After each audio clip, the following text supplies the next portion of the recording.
He spent his adult life in service in the military, and after retiring, decades of volunteer work with a handful of nonprofits. Yes, talking decades in his retirement. Now at the age of 100, he's not done yet. Kathy Munena with more tonight in Kupuna Life.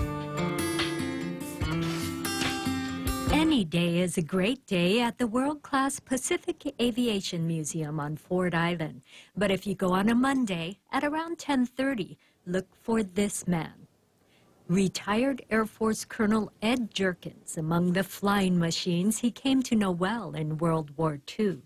My first missions were right after the beginning of the war, and I was out over the North Atlantic in an old bumbling B-18 looking for German submarines. Dive bomber, I only flew a couple times in the Solomon Islands. Zero over there is what was attacking us when we were trying to bomb them. The B-24 was a 6-engine bomber, but that was a lot of work.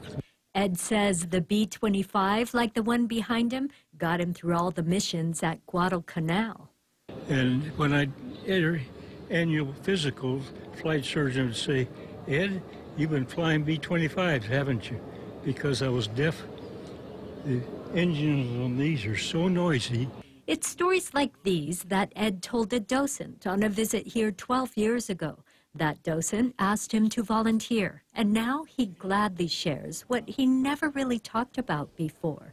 Why didn't you talk aloud about it? Well, one thing I wasn't sure people interested in. Also, it's hard to talk about it without using the first person I, and it sounds so, I don't know, egotistical or something like that. I did this, I did that. But he says people now ask, and so he answers, and he loves hearing their stories or their relatives' stories of service, a living treasure in a house of memories. I mean, this is about passing on legacy. I mean, Ed can share the devastation of war, which he experienced personally, as well as the inspiration of peace that followed, and hopefully share with our young people that there are other ways to solve conflict. Is this where you sit sometimes? I usually sit that way. Ed came to Hawaii in 1942, promised to come back, and he did in '64. Married, raised a family, never left. Last December, his museum family gave him a birthday party when he turned 100.